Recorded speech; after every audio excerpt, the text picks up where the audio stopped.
Hey, are you related to Kobe Bryant, by the way? Absolutely. They call me White Mamba. White Mamba? Okay, cool. All right. John, welcome to the fight. How you doing, man?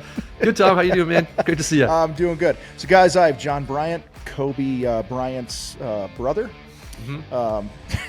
White Mamba, they call me, Tom. Yeah. It's only my friends and family get to call me that. That's right. So, did you play sports growing up? I did. Yeah, I played a lot of soccer. So I actually played. Did you? Played college soccer. Yeah. It's college soccer. Good times. Where'd you play? Where at? University of Calgary. Oh, In right. Canada. That's in Canada, right? Canada. Yeah, That's correct. That's right. We play on ice here. So. So, what position did you play in soccer? I was a goalie. All right. So Yeah. that's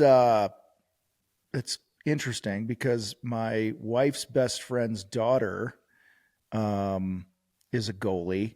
Okay. She just got a full ride, or she's in her freshman year. She has a full scholarship to, and dude, she was recruited by like Alabama and all these other schools and shit. Sweet. She ended up,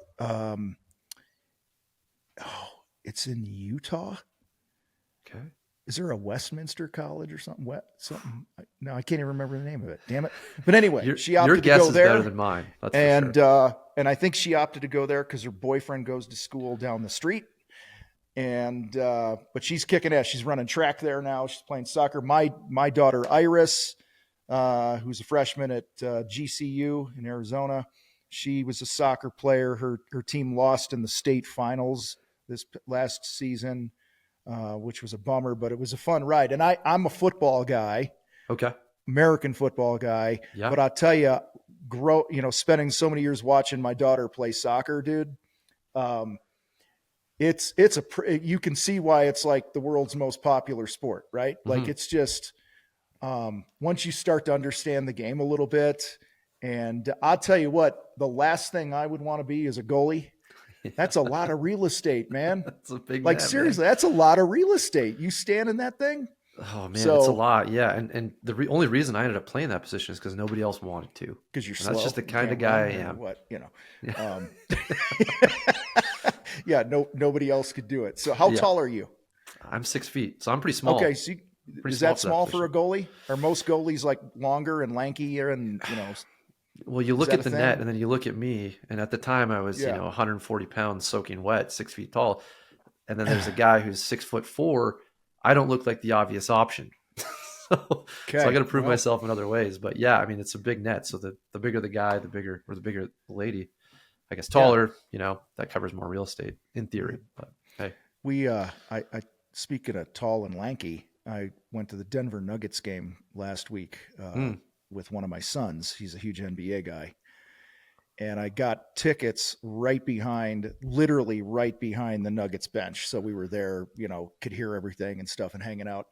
And I have not been to an NBA game since I was probably like 10 years old. Like just hadn't gone. Holy crap, are they athletic, man?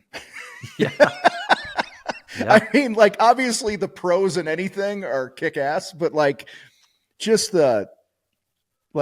there was one dude shooting in the warm-ups with the team, and I looked at my son and I go, "Hey, there's a guy my height, and I'm 5'10", and my son goes, "Dad, he's 6'3". Yeah, exactly.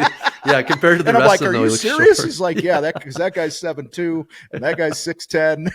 Yeah, totally. So, anyway, speaking of professional sports teams, what's going on at PaintScout? What a transition. How's that for a segue? Yeah, great transition. So what the hell is PaintScout for those that don't know? Let's start with that. Yeah, PaintScout's it's a sales engine for painting contractors that want to grow aggressively, professionally. They care about the experience and they want to make a lot of money doing what they do. That's what we help contractors do in the paint industry. Where the hell were you when I had a painting business 20 years ago? Damn it. Man, we would have been great buddies. I know. Yeah. Because I'm on your website right now. Build accurate painting estimates in minutes, not hours. I can't tell you how many hours I'll never get back because I didn't have this. Yeah. It's a once you're there and you feel that pain. Oh man. Yeah. It's a real pain for sure. Well, then you got to go in and do the revisions and shit like that, man. Like you get ugly. But Guys, we're not going to spend the whole time talking about software today. So if you're a painter, go to PaintScout.com and book a demo. But we're actually going to have a conversation about top performing salespeople and some data that you've kind of gathered based on you did a talk at the paint convention, the PCA Expo. And we thought it would be kind of cool to highlight some of those things that you shared about top performing salespeople in the painting industry. And I assume there's going to be some crossover if you're not a painting industry person, because a lot of, how you do one thing's how you do everything, right? Things carry over. Absolutely. So, dude, what do you got, man? What's going on? What's the data telling us? Man, it's fascinating, honestly, even for myself as somebody who, started in the painting industry, to finally have access to this data. I was like a kid in a candy shop, to be honest. What we did is we analyzed the top 36 performers on our platform. Mm-hmm. And these are people that these are sales reps or business owners selling $2 million annually in their account. And that puts them at kind of the top 1%. And so we started to look at them and analyze what they do that's just different. And how do they get to $2 million when, a lot of other businesses just aren't there? Yeah. And there was some pretty common trends, really interesting stuff that actually isn't that hard at the end of the day. It just takes watching your data, watching your numbers, and having a real understanding of why you're doing what you're doing. And so we were able to dig into the average company across all industries, only 9% or so actually do $1 million a year in any industry across the board. And I don't know what it is now, but when I was in the industry painting many years ago, I want to say the average painting company was like $250 a year. Oh yeah, that's pretty accurate. Is that still pretty accurate? Okay. So what'd you learn, man? The top 36 in your system here, all doing 2 million or more. What was the biggest thing that jumped out to you? Well, okay, let me start with this, Tom, because you've been involved in the painting industry for a long time. What do you think the top residential sales rep would sell annually? This is in North America. What do you think they could do? Residential. I'd say right around 2 million. Yeah. And the top guy's doing 4.85. Okay. And so we were able to look at what he's doing. Yeah, no kidding. And he wants to do more next year. Yeah. Okay. So, that's pretty. So sales rep, not the owner of the company. Correct. Just doing only 4.8. Just a simple 4.8. Feels like there's room to improve. What's the average project size for this guy? Is it 10 grand, $7,500, $5,500? Great question. That's an amazing question. So the average is 7,500. Okay. Yeah, $7,500. And actually that's the average across all the res repaint guys for doing $2 million plus. So for those that are wondering, 4.8 million divided by 7,500 is 640 jobs. There Obviously, he's selling some 50,000s and some 20s and some $1,000 jobs. But 640 divided by 12, he's selling an average of 53 projects a month. Anyone want that sort of sales guy in their company? Yeah, we're not going to tell you where he works or who his name is, because there might be some poaching here, So, but yeah, that's so that's the interesting thing. Now, what do you think? So, obviously, you hit the nail on the head there. Like, these are not $7,500 jobs each. It's bigger job sizes mixed in. So, I think in total there might have been 430 jobs closed. Okay. So there's some bigger ones. Yeah. And really that there's a takeaway there from the data too, which is that, it's learning how to position yourself to get larger jobs, use your time effectively. But so, okay, here's another question for you. What would you assume? So you're a residential repaint, either owner or sales rep. How many estimates per year, or let's go with per week. How many estimates per week do you need to do in order to hit $2 million? What do you think?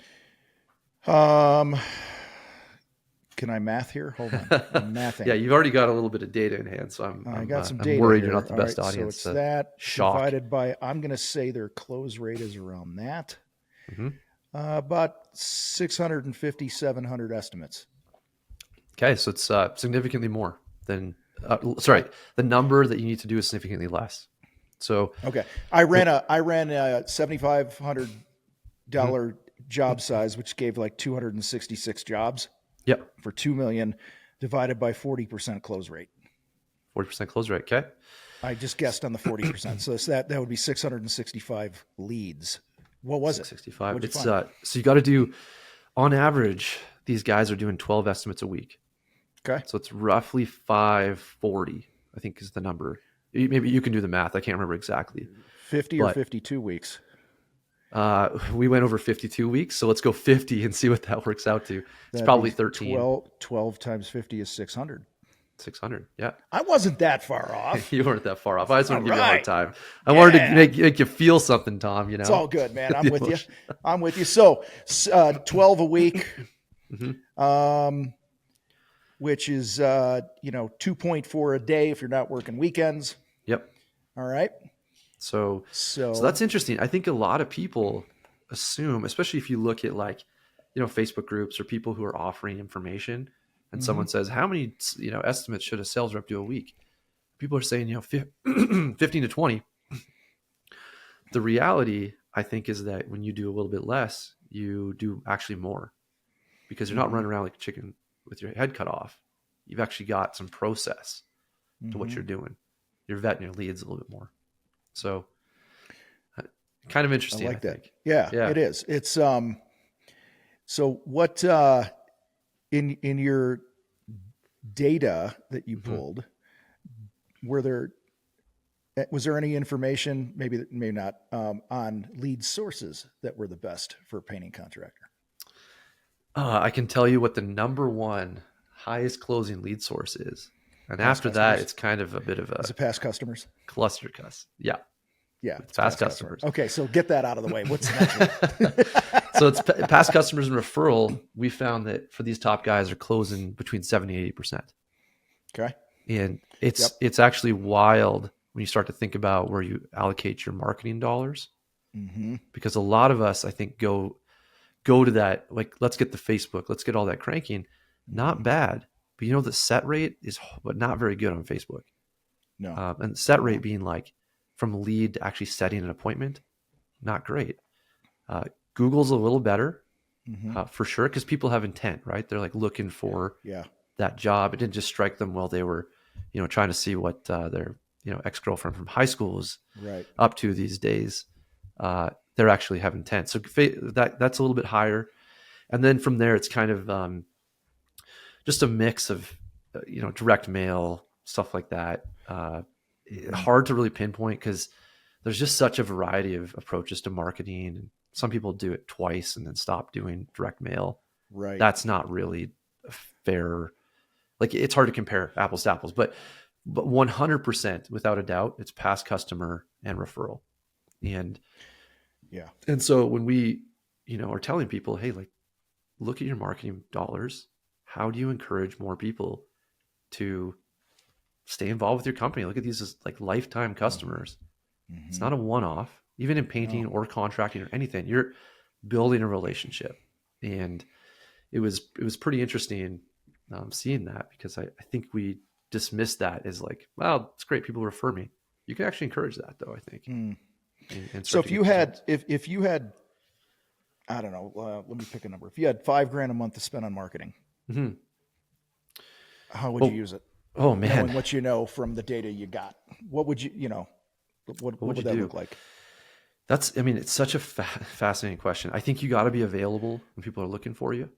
And so you're going to want to allocate something to your Google AdWords, and when people search for you, you got to show up. So SEO, a little bit of Google AdWords. Mm-hmm. We've, part of this is that I'll give you a quick anecdote about what we do at our family painting company. Okay. Because I think it speaks to this question. So my brother is, we didn't believe he was a natural salesperson. There's this long story of us trying to part ways, him coming back. And his disc profile, if you're familiar with disc, which I'm sure you are, Tom, is like, this guy's not cut out to be a sales rep. But I wanted to give him a chance. He's my brother. I care for him. come on back, man. Low overhead. Love to have you. You can find out this is not for you on your own.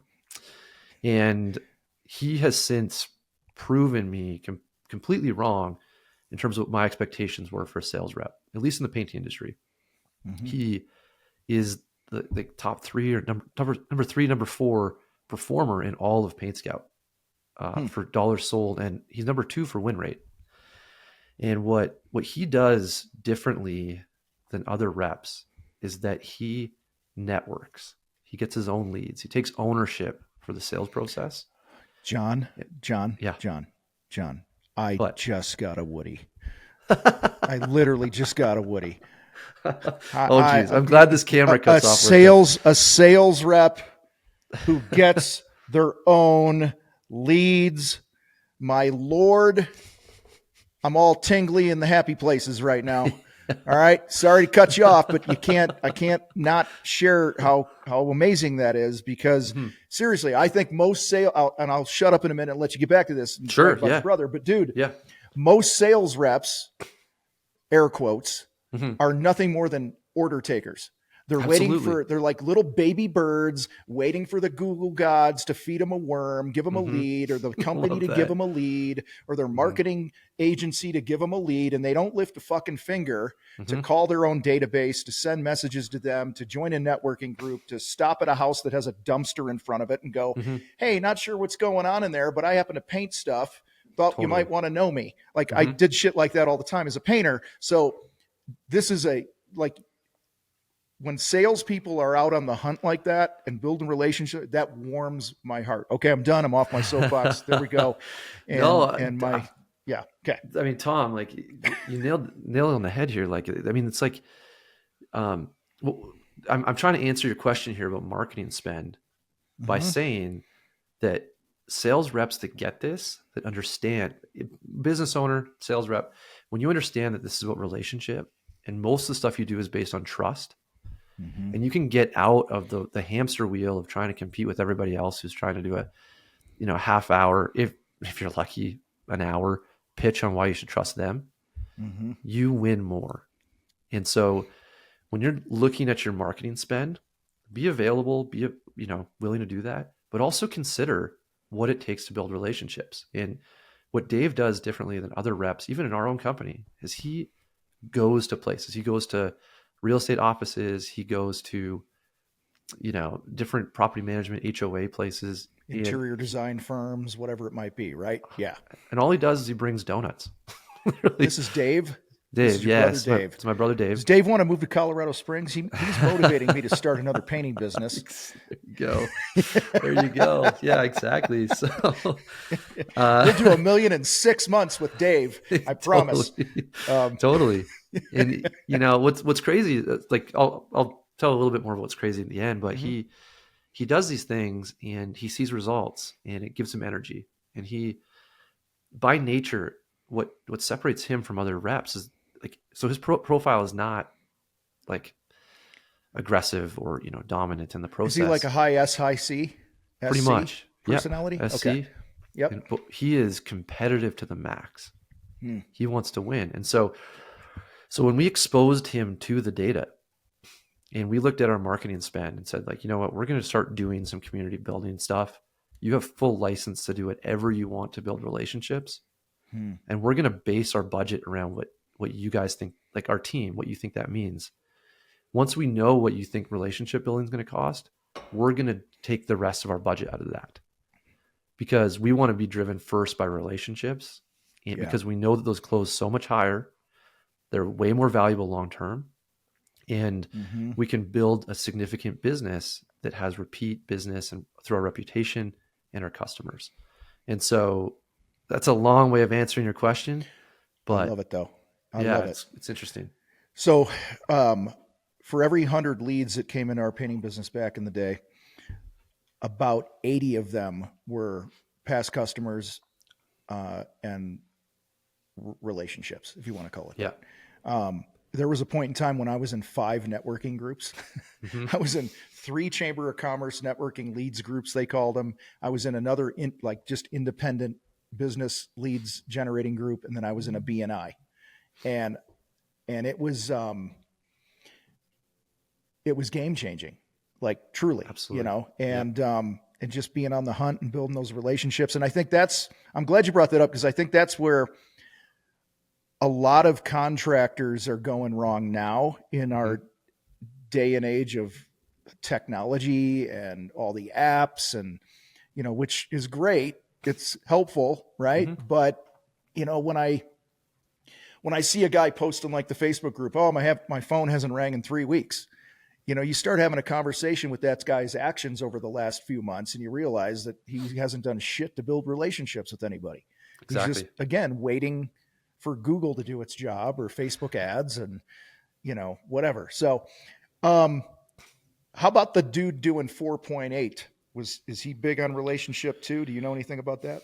Yeah. So we actually got a chance to interview these guys too. So we surveyed the group and interviewed them. Yeah. And what we found was that the commonality amongst the people we interviewed, and we imagine this is kind of similar to the whole high performing group, is they set a lot of targets around activity. And by activity, it means networking activity. And so our data doesn't show there's like a silver bullet to this.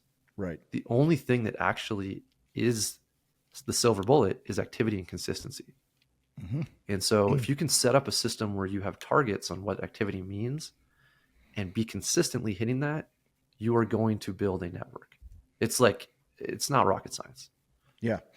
So to take that a little deeper, I want to elaborate on what, John, you're talking about, is the difference between leading and lagging indicators.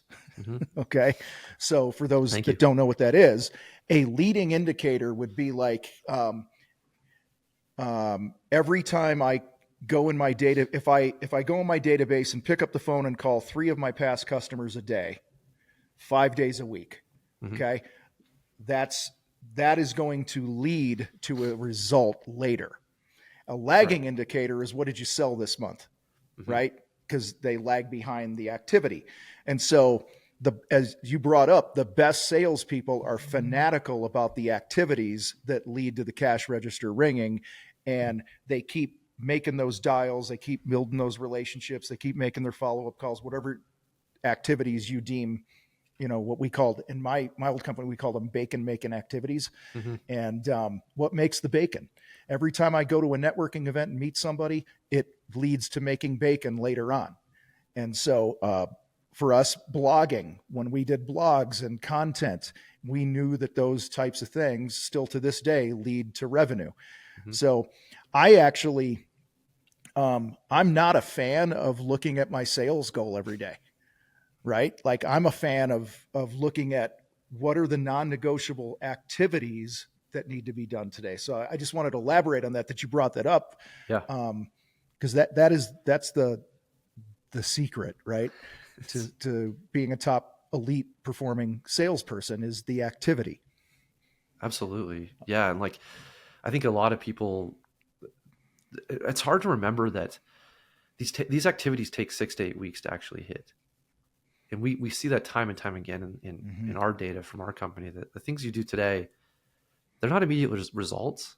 Yeah. I think even speaking of what you said, Tom, about like the technology world we live in, it's like, we want things now. And this is like a delayed gratification type situation where you deliver donuts, you're not going to get a quote request today. If you do, well, chances are there's just somebody that needed it today to get it off to a board, and you're probably not going to get that job anyways. Yeah. Or something like that. You might hit one randomly, but these are things that are going to build over time. And if you're consistent with them, you are going to see results. And in my brother's situation, he received 366 referrals last year. And so that number is one a day for those who are calculating. Yeah. He doesn't even take, like, for him, there's no value in being in competitive situations anymore. And his win rate is so high that why would he go back? What's he doing to generate those referrals other than your company delivering a great experience, right? Like, is there something specific he's checking the box on each day, or what's that look like? Yeah. So one of the things I realized a long time ago is that networking activities can be a little bit they're not fun oftentimes. Mm-hmm. You're going to be maybe calling past customers. You might be doing some cold calling. You're dropping by and having uncomfortable situations. And so we had to make a way for it to be fun. And our way of doing that was to generate a visual representation of what networking looked like. And we call it the referral tree. I've seen it around after we kind of did it. I've seen the term around other places, but what it means to us is that we generate a visual representation. We get big sticky notes on the wall and we start putting the contacts on there. And the idea is who can build the biggest tree, is the most successful. And so every time you get a connection, we're trying to build connections off the connections to build branches. Mm-hmm. And that activity, that combined with the activity tracker of you have to hit so many points per week, as well as a visual representation, allows you to get really involved in the process. I think it's emotional. It's fun to build the branches. And for Dave, he gets wins every day just by creating relationships. And that's what we wanted to do. So I think there's something to that. There is for sure. Yeah, I love that tree thing. In fact, before I move on, the first time I thought it was an accident, but now I know it was on purpose. It's actually pronounced process, not process. No, I'm just not fucking with you. You Canadians. That's my Canadian upbringing. Normally people can't tell my accent, but I just gave myself away. Thanks, Tom. You did, man. Yeah, you did. Appreciate that. So I had this idea years ago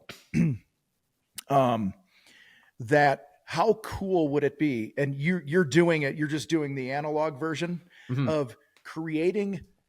Could you imagine if you could have like a big screen that had, you've seen those images of like a water drop and they're connected by a thread and it goes out. Like those water drops to me are the customers. Yep. Like I think back to when I started my painting business, my very first customer is that first drop. Mm-hmm. Can you imagine? And I'm sure you're seeing it because you're tracking it, but like if you go all the way back to the very beginning of your company, how important those relations are that connect, because this guy knew this guy and this guy knew 80 other people and this happened over here, and none of it would have happened without this first one over here. So I just close my eyes and I picture what that's got to look like in the average business if you could actually do that for any contractor, because it's which I love your emphasis in your company and this conversation around the relationships, the past clients, the referrals. So for your brother, it's seeing that every day motivates him to add to it. Is that really all it comes down to? I believe what you focus on improves, right? Exactly. And you get to see where your opportunities exist.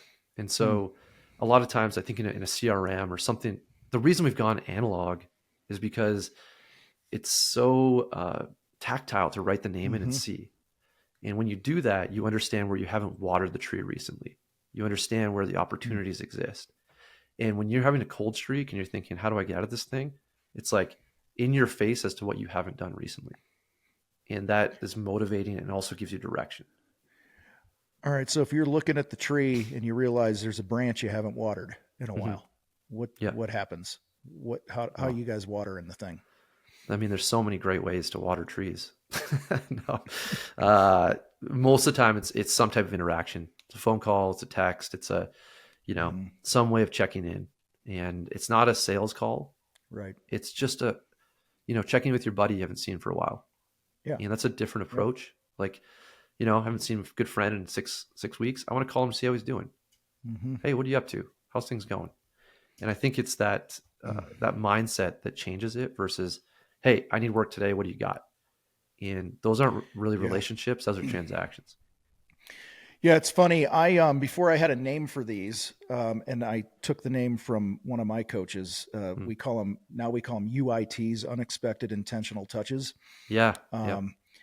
And way before I had a name for it, I remember I was driving through this neighborhood one day. This had to be 2006 and 6 or 7.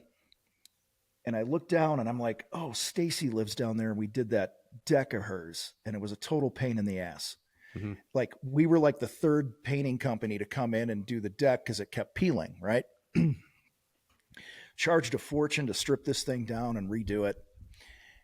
And I just happened to pick the phone up, went to her voicemail, and I'm like, hey, Stacy, it's Tom. We did your deck 6-8 months ago. I was just driving through and I looked down and saw your house and I was curious, how's the deck looking? Mm-hmm. That was it, right? Right. She never called me back. 2 months later, because this was like August, September, beginning of November, she called me back. I answered the phone. I'm like, Stacy, what's going on? She's like, I'm so sorry. You're going to hate me. I'm like, what? She goes, thank you so much for the message a couple months ago. I keep meaning to call you, and now I'm afraid I'm too late. I said, well, what's the problem? And she goes, I got people coming for Thanksgiving, and I need the whole house done inside. Mm-hmm. Okay. And it was like wallpaper coming. That was like $30,000 project the week before Thanksgiving that we had. Mm-hmm. Okay. And that's when the light bulb really went off for me, was like, huh, you know, like Mm-hmm. you put this input in and here's the output. Right. And Right. so, and what it taught me is if you just do that as a contractor, like you guys are doing, you are differentiating yourself from every other guy out there, because most contractors are just on to the next new lead. Yep. It's transactional. Not that they don't care about their customers, but they don't realize the power in staying in touch. So one of the things we coach our community on inside of our Battleground program is how to do these UITs properly. And I'll give you a crash course.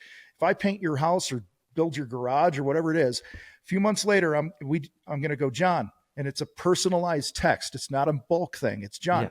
Yeah. Hey, we did the deck last summer. How's it looking?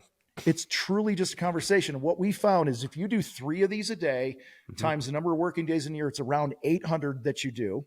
We've been doing these for years and tracking them. Annually, about 5% turn into a new project. Yeah. So you do 800, 5%, that's 40 new projects right there. I got a GC in Milwaukee. Just doing that sold over $1 million just from his past customers. Yeah. You know, so I love your emphasis on this because it's low hanging fruit. You know, 100%. you already worked hard to get the lead the first time. What are you going to do with it now? Yeah. And everyone says it, like your best customer is your past customer you already had. Right. Like, and I think that what's interesting is reviewing the data, you see it so obviously, and then we don't implement. And we go back to shoveling money into the massive furnace of Google and being like, please give me a lead, where 7 other guys are going to be bidding on it. It's like, or whatever system it is. And I think it's so good to have a reminder like that. Like the thing you do, Tom, with the Battleground group, like that is gold, like pure gold, because so many people think that marketing and sales revolves around paying for it. And it's just not the case. We had a guy the other day, he posted in the group. He's like, all right, I've been blowing this off forever. I finally did what Tom's been saying to do. He reached out, not just to a couple past customers, but he reached out to some dead leads from last summer.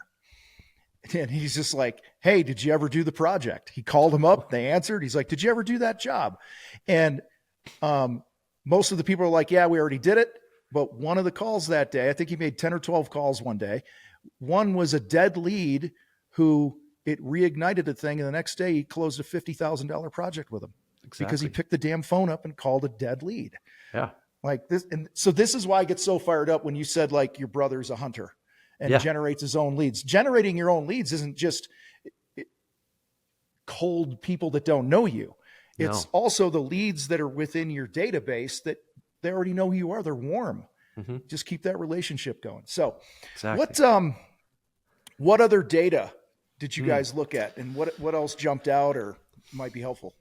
Yeah. So let's talk about win rate, right? Okay. So what do you think top performers win rate? I mean, you mentioned 40%. What do you think the best guys in the world are doing? I'm going to say the best guys in the world have their shit together, work in their database. It's not all cold traffic. It's repeat. I'm going to go 75%. 75. A little aggressive. It's actually 50. All right. But I'd love to say it's 75. I would love to say if you use PaintScout, you're going to get a 75% win rate. Man, that would bring me so much joy. Well, but no, it's about... We can just say it. We could say it. Actually, the number this last year was 45%, which is actually pretty good. Yeah. But no, it's just over 50. Okay. And I think when you dig into that data, there's a reason it's not 75.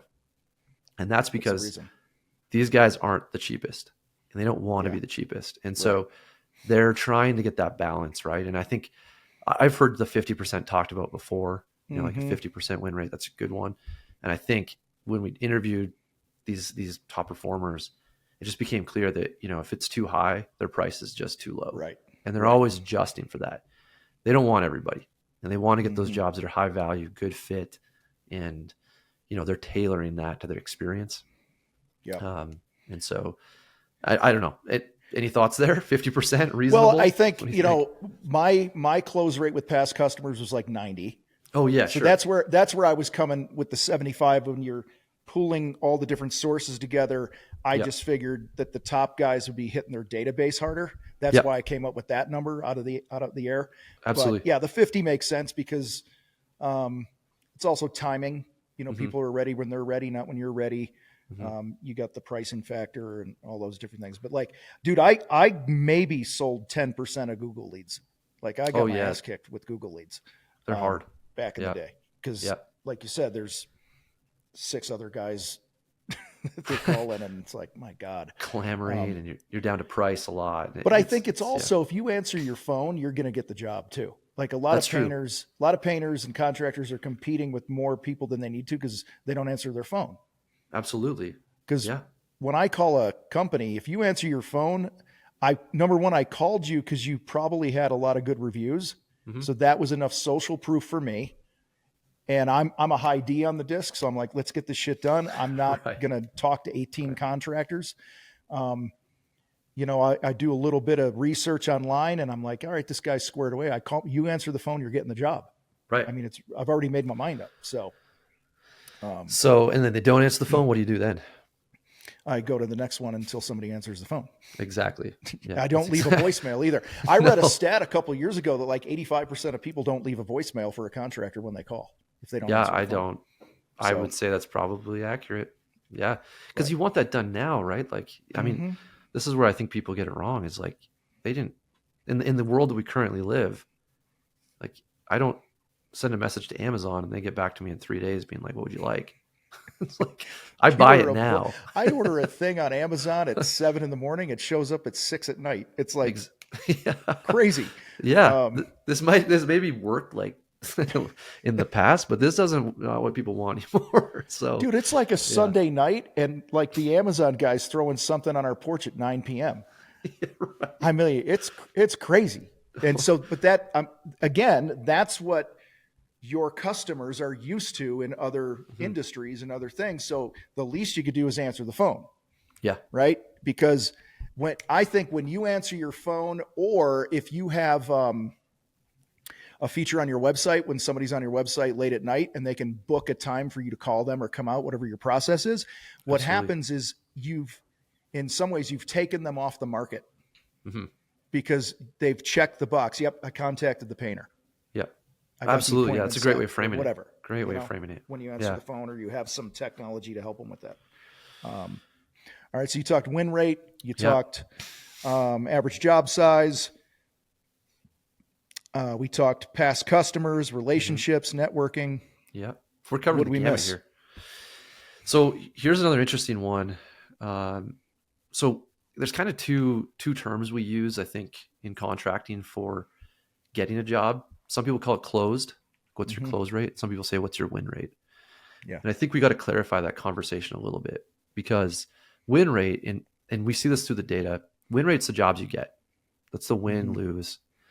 The top performers, one thing that separates them is they close out almost every job they get an estimate on. And what that means is they're getting a yes or a no. Yep. And when we look at some of the lower performers, they have so many open bids and there's so much opportunity in that open bid. Yeah. And so that's really fascinating. Yeah. I was taught years ago that a yes is good, a no is good. Open bid is a problem. Like that's just, you can handle yes or no, not knowing that's the issue. So exactly. What about, Yeah. Did you have any data on follow-ups? Like how many follow-ups it took? Yeah, like That I'm kind of just thing. curious, like how many of the top 36 are they relentless at that? Um, are they closing? Are they doing a lot of upfront work to build value to just sell the job now, Mhm. or what's that look like? What'd you find there? So, so they do two things like pretty consistently. They're lead vetting like crazy. Mm-hmm. So, is this person going to be good value for our business? And that doesn't mean that the job is huge. It just means whether they're the right customer. Yeah. And so that definitely helps. But a lot of them talk about follow up as like, again, that idea of close. I need a yes or a no. And Yeah. I think they're bringing this up front. The best way I've heard it phrased by a bunch of them is they just don't care professionally. They Right. don't care. Right. Like let's just be honest here. Let's be people, human beings. Mm-hmm. I'm either being a good fit or I'm not, and just be upfront. Like Yeah. I don't care. I just need the yes or no. That's what's important. They're Mm-hmm. gonna fight for the yeses. Of course they want that, but it's not the driver. Like they want to work with customers that are good, not everybody. Yeah. So, Yeah. so follow up. They talk a bit about it. There's no silver. I hate to say. I mean, there's probably not a silver bullet there either. It's Mm-hmm. really just getting understanding what the customer wants and meeting them where they're at, getting the next step, follow up agreements, that kind of Right. thing. Yeah. And they talk a lot about that. I So I have a absolute disgust for making follow-up calls. okay. So, and that's why in our sales system that we teach you how to have the right conversation up front in the hmm pre-qualification hmm that will actually prevent you from even doing a bid if you're not on the same page. and Absolutely. and so it eliminates most of your follow-up. Now, obviously, there's some bigger projects and stuff that are going to require multiple visits and some things like that, right? But like if you're there's no reason if I'm calling a painter and I want to have my 1,000 square foot basement painted, hmm there's no reason we can't figure that out on a 15-minute phone call. Shooting a Yeah. picture, doing a FaceTime walkthrough, and you're telling me, Tom, we're looking at, between 28 and I don't know, $3,200, give or take, depending on a couple things when I come out hmm there, if that makes sense. What would you like to do next? Sure. Right. Yeah. And Yeah. so I think, yeah, because for me, it's funny, the follow up call makes me feel like I'm the little peasant boy going, "Oh, mister, may I have a piece of bread, please?" Like Yeah. that's what I picture follow ups like, because you're calling, going, "Hey, John, it's Tom, and I was just seeing if you're gonna pick me because I'm a loser." And that's just I hate follow up calls. Now I'm okay setting a next step and all those other things is totally cool, Yeah. but most contractors, most salespeople do a shitty job at that. And Yeah. it ends up being this list of 30 people you got to call back on a Friday because it's follow up Friday, Exactly. and all right, you can tell I have issues with this whole follow up thing, but that's No, all right. but Um, like what you're talking about though, like it's not like the data supports this, right? Like mm-hmm. that's where these people, like we wanted to interview them to see why, like why do you get better results? And they get better results for lead vetting, for getting Mm-hmm. relationships sorted out early, Yeah. talking about price early on in the process, right? Like Mm-hmm. why are we hiding this? And actually, interestingly enough, these people are always talking about price up front and at the Mm-hmm. bid. And one of the powers of what we've tried to do at PaintScout is create that process of creating the estimate to be really quick, like you Yeah. mentioned, so you can get to price fast, so you can try to close on the spot, so we don't waste time. And Yeah. you've already had that conversation up front, like you talked about, Tom. Like, let's see if we're dance partners here.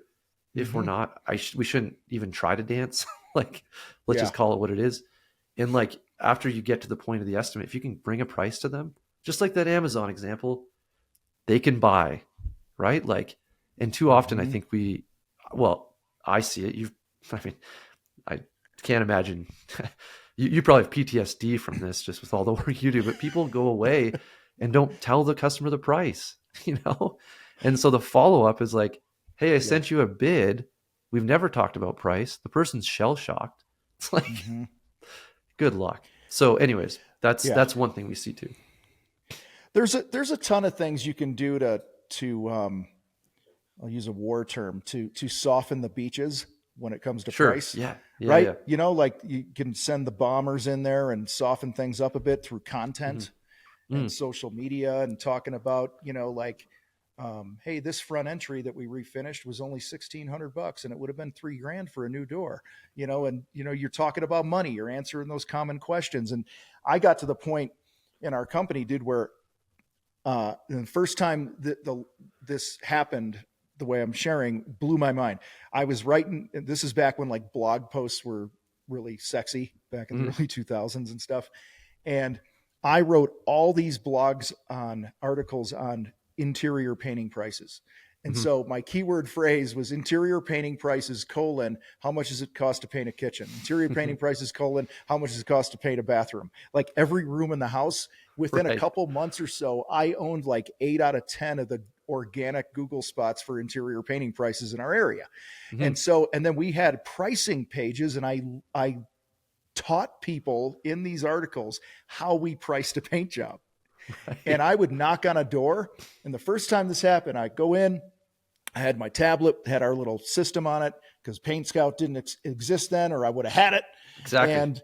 And we, and I hit the button and I hold up the tablet, and it's this husband and wife. They're on the other side of this kitchen island, and she looks at the price and she goes, yeah. And she looks at her husband and she flips him the bird and goes, suck it, I win. And I start laughing. I'm like, what's going on? She's like, we had a bet on who would be closest on the price. And she was within like $100 of my number. Wow. And I said, well, how did you come up with that number? She goes, it's all on your website. She did her own takeoff before we came out. So it was my job to lose. So my point here is like, use your content in the sales process, but also if you don't have that going right now, what you're saying, John, is don't be such a wuss. Talk about money now. Yeah. Right. Like, hey, we want our house painted and blah, blah, blah. I think there's a lot of things I don't want to get into right now for sake of time, but like, I think where a lot of painters screw themselves is if somebody says, I want my house painted. Okay. We as a painter, as a craftsman, automatically think ceiling, closets, walls, base, doors, windows, blah, blah, blah, blah, blah, blah, blah. Okay. Yep. And there's a technique that we teach called bracketing in the sales process, where if I'm in your house, John, or you call me up and you go, say you just want the foyer painted, right? And I know it's like, I'm going to go, okay, well, we're going to go through our process. And when we get to the money part, I'm going to be like, well, John, listen, I got 1 of 2 ways that we can approach this. Right. And now I'm going to scope the shit out of my high anchor here. I'm going to be like, we can come in here and skim coat the walls, make them baby butt smooth, put a couple coats of high grade primer and sand them again. And then grab some Benjamin Moore Aura or some Duration or whatever the hot paint of the year is right now and the high end stuff. And then we can sand down I'm going to make it sound like it's the Taj Mahal. Yeah. Right. And I'm going to go, and for the foyer, for the ceiling and the trim and blah, blah, blah, you're looking at, $7,500 to $8,000 to do that. Right. And they're like, what the hell? And then you go, or we can just come in and put 2 coats on the walls for, $2,850. Yeah. Which of those conversations you want to have? Right. Where most painters go wrong is they hear, I want to paint the foyer or the house, and they don't give themselves bracketing room. Right. And I think I learned long ago, I want to de-scope the job and get a yes and a signed proposal. So if somebody says, well, I want everything done in the house, I would be like, ceiling and walls or something as an example. Sometimes I'd be like, John, last thing I want to do is spend money you don't need to spend. What if we just get the agreement going for the walls? And then when my crew leader's in there, and everything's tarped out in each of the rooms and this and that, you guys could look at the ceilings. And if you got the one back bedroom that nobody ever has gone into for the last 7 years, probably doesn't make sense to paint the ceiling in there, and that we would still hit our profit margins and higher, de-scope the job, take them off the street. And like it was, and here's where I learned this. I know I'm like all over because all these memories are coming back. Love it. I screwed myself. There's an old saying in sales, don't sell past yes. Okay. Yeah. So I sold this house. It was just the walls. I sold the walls and ceiling, and just call it $30,000, whatever it was. And And they're like, yeah, that sounds good. When can you do it?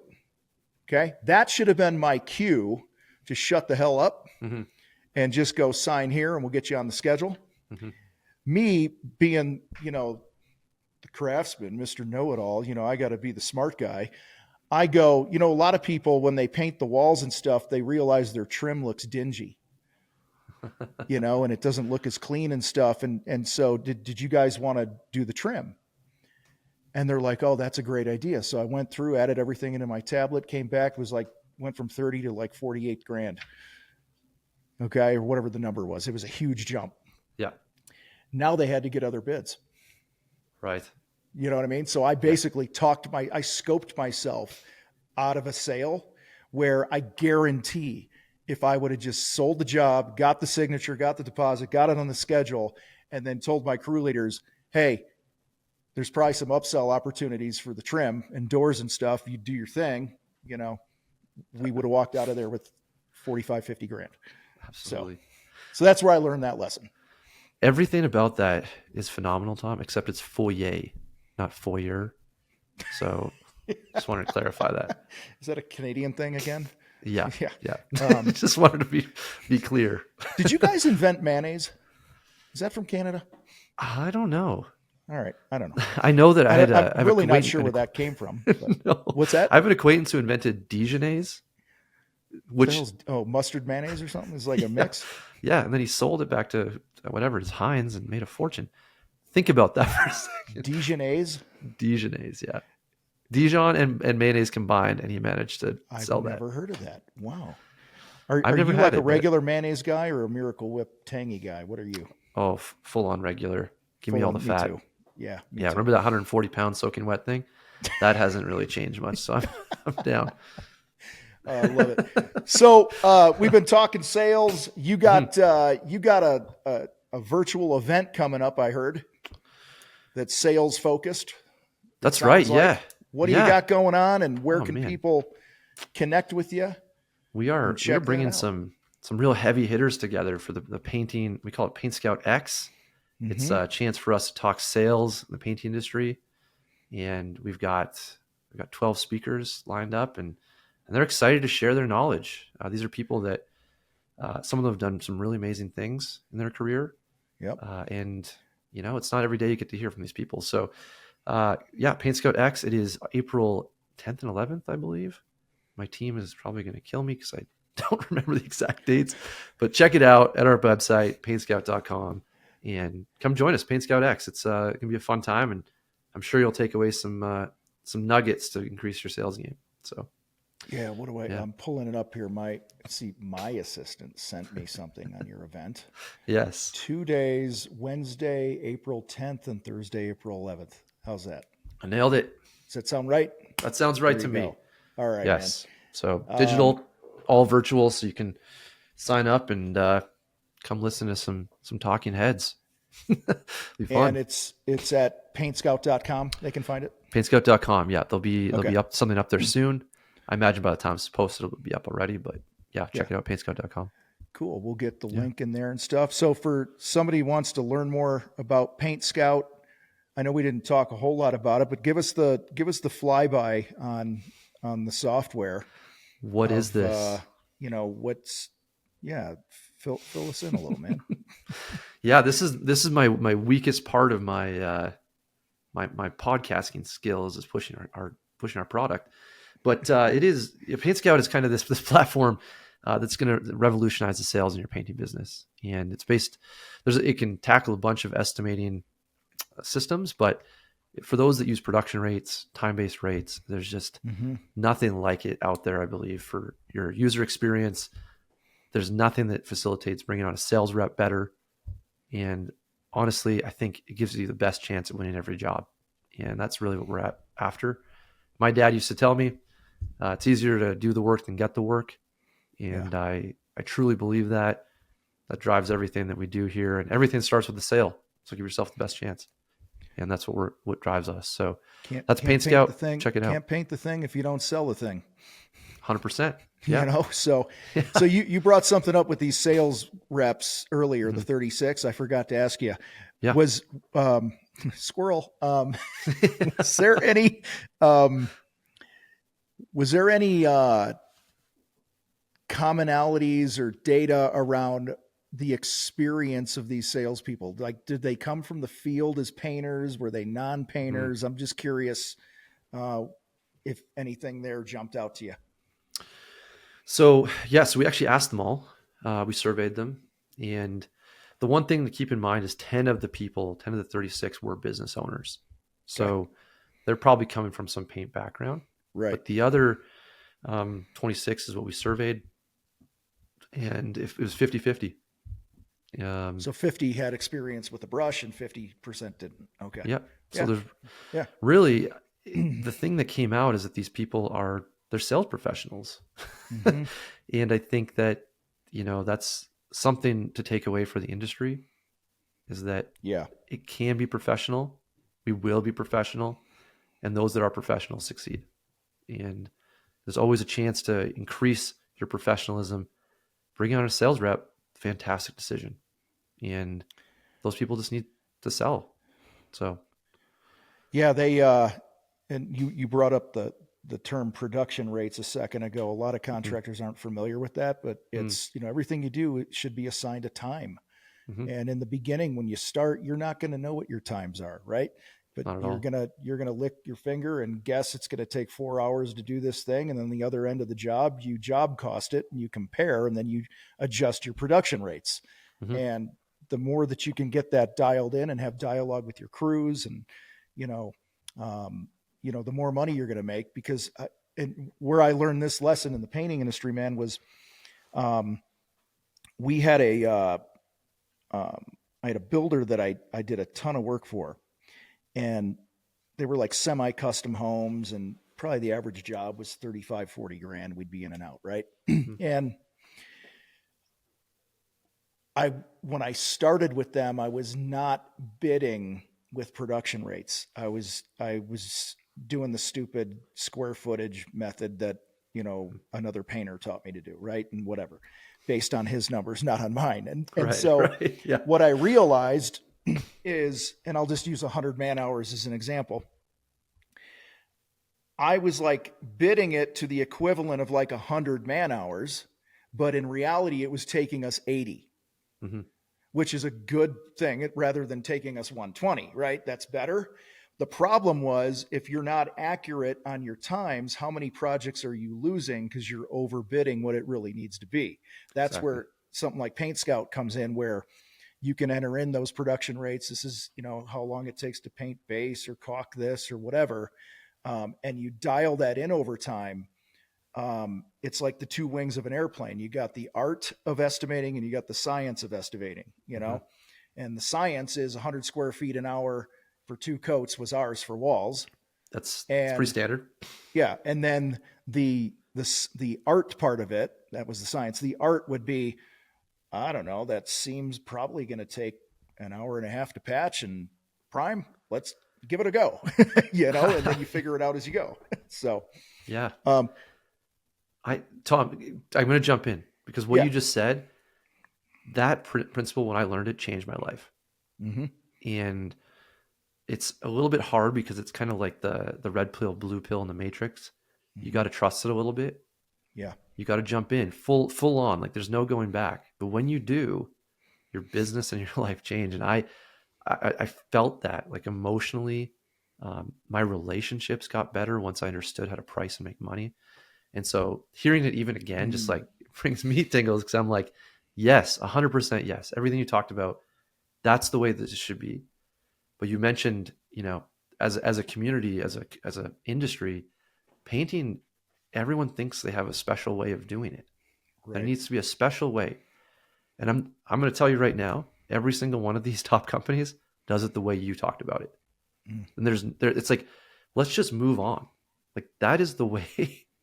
um, Yeah. Square footage. Why? Like I'm sure you heard it. Some guy at the paint store who, you Mm-hmm. know, he didn't know. He just heard. And people get. Ah man, I get so worked up because I believe so strongly in this. I'm sorry. No, I love it. And so like the square footage thing is fine if you're doing the same thing over and over, like the same house, the Yeah. same model of a house. And eventually we broke it into square footage and just gave it to the builder and said, this is the number. And then this is what, built-ins cost. And this is what a custom bar that's stained cost or whatever. But like you can get it to the square footage, but it all starts with the man hours. You got to get it to the man hours, and then you can convert it if it's the same cookie cutter type home, across the board. Because just to follow up on that, when you do square footage, so you're kind of square footage in that particular case works because you're giving it to somebody who understands that and can price.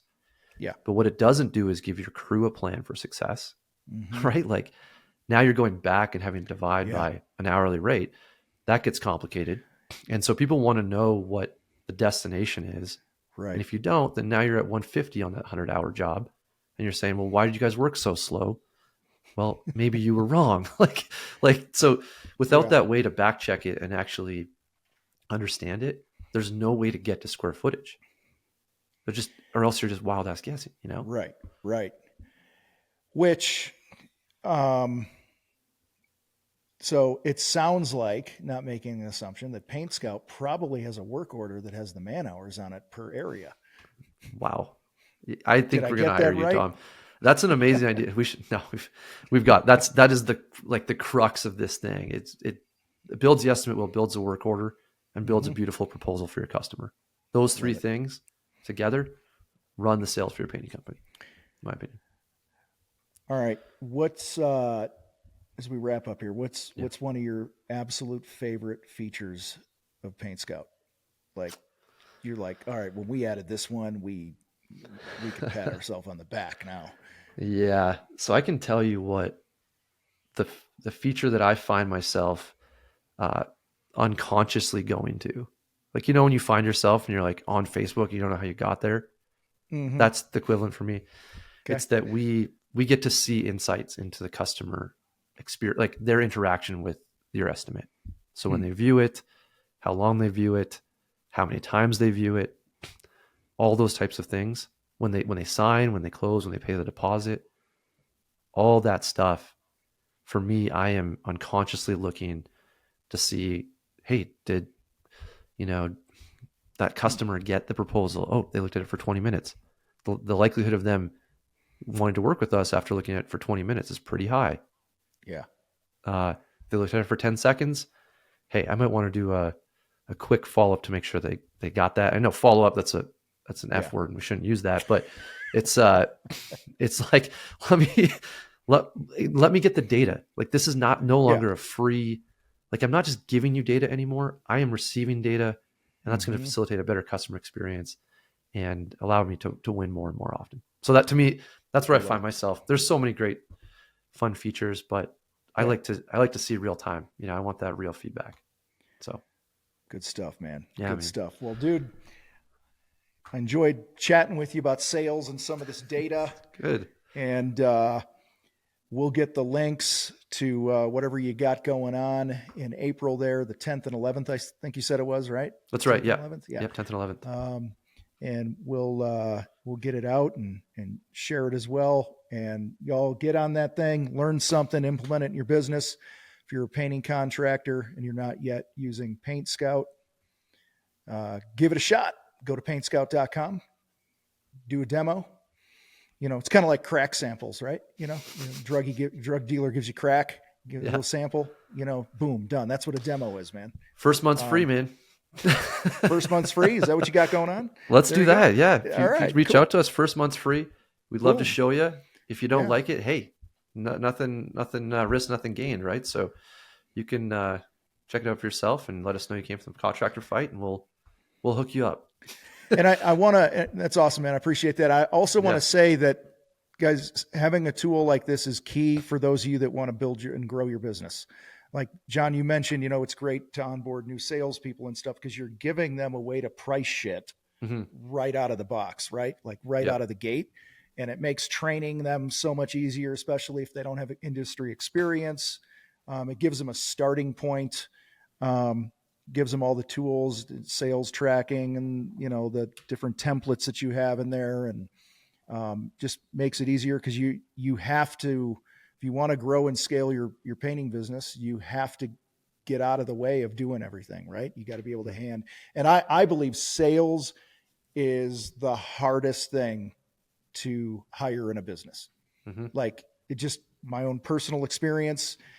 So you hire somebody with kick-ass character and you give them a tool like this, they're probably going to come out of the gate pretty hard, swinging and winning. So absolutely. Yeah. Yep. And that's your next best way of adding $1 million to $1.5 million right there, especially in the painting industry. Yep. That's what you need to get to the next level and get your time back. So I agree 100%. I love it. Yeah.